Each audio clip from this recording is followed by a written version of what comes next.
Selamat pagi menjelang siang.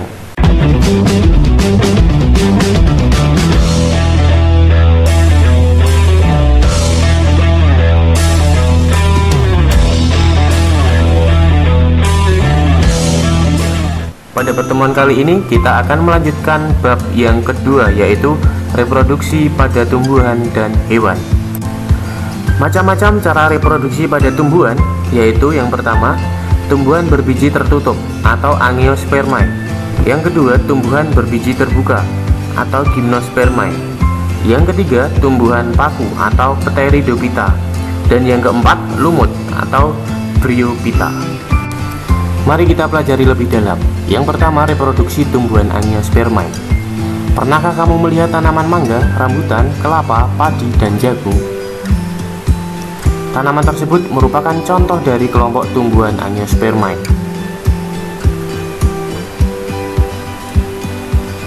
Jadi, apa yang dimaksud tumbuhan angiospermae?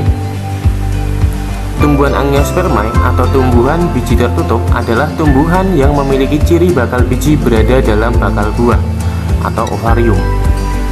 Bakal buah adalah bagian putik yang membesar yang tersusun oleh daun buah atau karpel.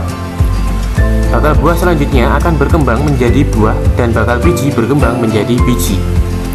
Tumbuhan biji tertutup sangat penting bagi kehidupan manusia maupun hewan, karena tumbuhan inilah yang menyediakan hampir semua bahan makanan yang berasal dari tumbuhan. Tumbuhan angiospermae mengalami reproduksi aseksual dan reproduksi seksual. Bagian A, reproduksi aseksual. Tahukah kamu organ tumbuhan apa yang terlibat dalam reproduksi tanaman singkong, stroberi, dan juga bawang merah? Untuk mengasah kemampuan kalian, silahkan kalian amati langsung tanaman tersebut di lingkungan sekitarmu. Kemudian lakukanlah kegiatan berikut ini, yaitu mengidentifikasi cara reproduksi aseksual pada tumbuhan. Tulislah pada tabel berikut ini jenis tumbuhan, misalkan singkong, bagian tumbuhan yang ditanam, apakah daun, batang, akar, atau umbi. Cara reproduksinya, apakah buatan atau alami. Carilah jenis tumbuhan sebanyak mungkin. Setelah itu, silahkan kalian jawab 4 pertanyaan di bawah tabel. Jika kalian sudah mengidentifikasi cara reproduksi aseksual pada tumbuhan, maka jika kamu cermati, tumbuhan dapat bereproduksi dengan menggunakan bagian tumbuhan seperti akar, batang, ataupun daun. Cara reproduksi tumbuhan dengan menggunakan bagian tumbuhan disebut reproduksi secara vegetatif. Reproduksi tumbuhan secara vegetatif disebut juga reproduksi aseksual, karena tumbuhan dapat menghasilkan individu baru tanpa melibatkan proses fertilisasi atau proses peleburan inti sel sperma dengan inti sel telur sehingga membentuk zigot. Tumbuhan dapat melakukan reproduksi aseksual karena tumbuhan memiliki sel-sel yang memiliki kemampuan untuk berkembang menjadi berbagai jenis sel penyusun jaringan dan organ tumbuhan yang disebut sel meristem. Keturunan yang dihasilkan dari reproduksi aseksual memiliki sifat atau karakter yang sama dengan sifat induknya. Reproduksi aseksual alami.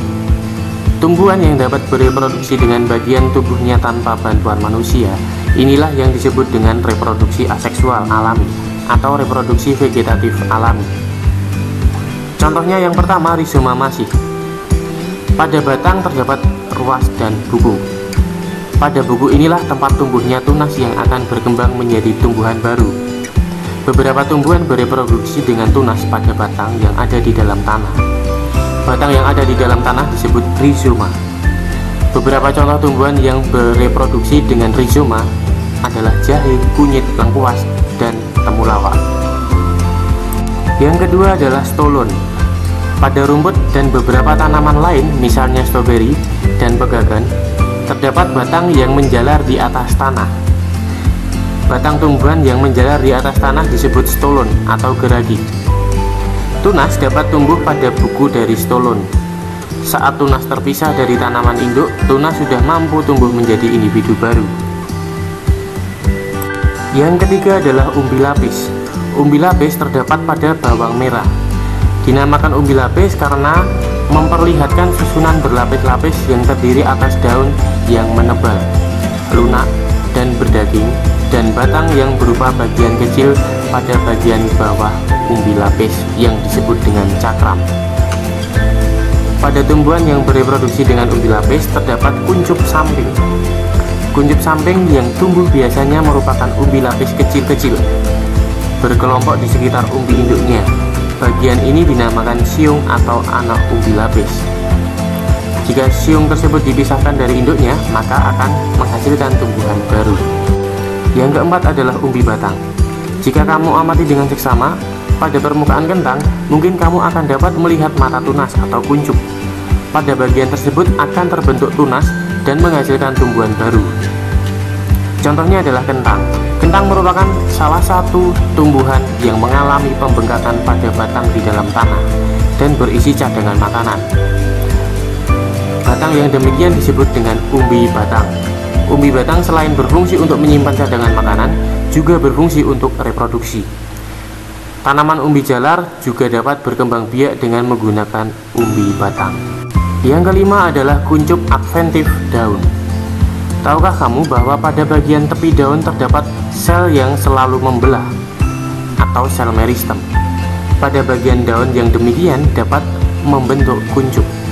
Kuncup merupakan calon tunas yang terdiri atas calon batang beserta calon daun. Kuncup yang terdapat pada tepi daun disebut kuncup adventif daun atau tunas liar pada tepi daun. Contoh tumbuhan yang reproduksi dengan kuncup adventif daun adalah cocor bebek.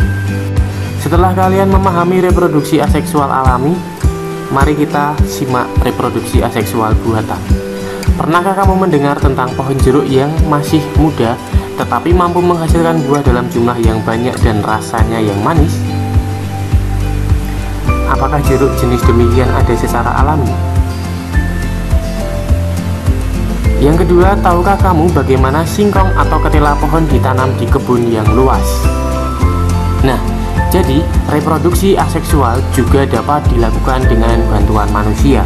Lalu, bagaimana cara manusia membantu reproduksi aseksual tumbuhan? Mari kita simak materi berikut ini. Yang pertama adalah cangkok.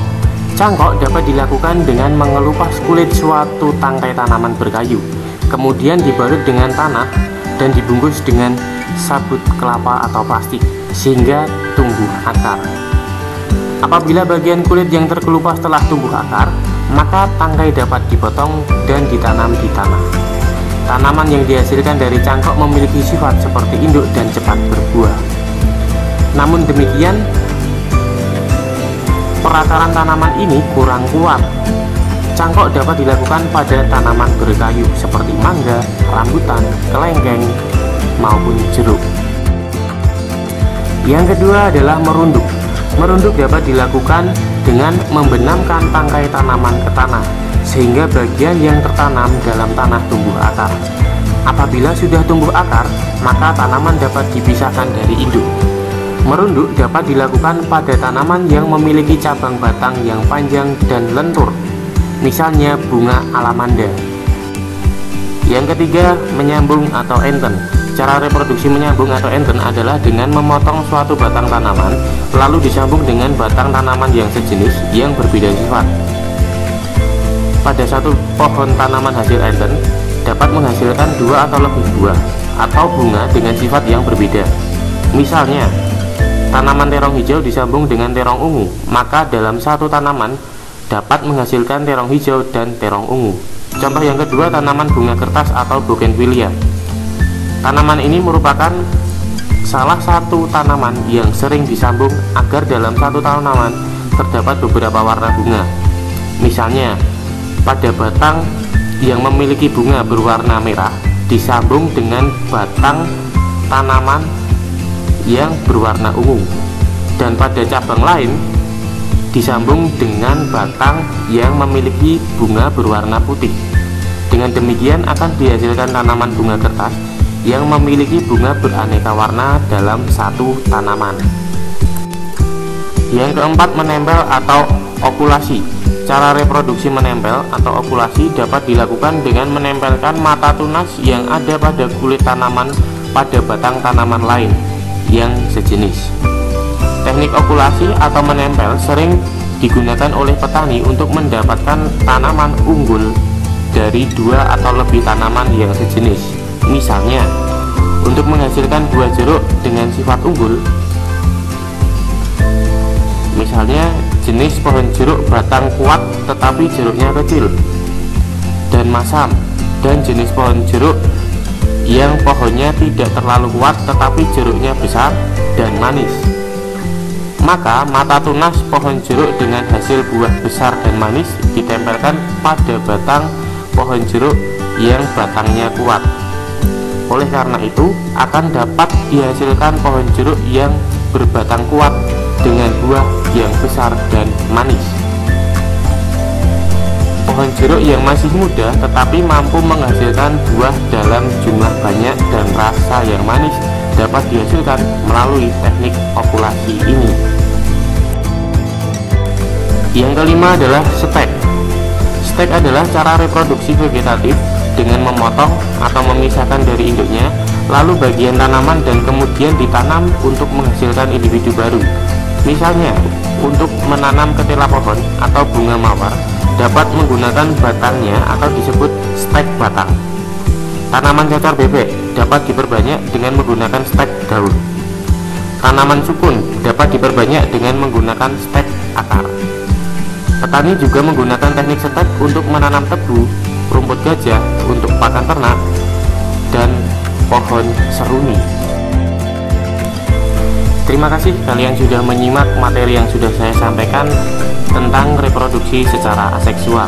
Untuk materi selanjutnya, saya akan menyampaikan reproduksi secara seksual.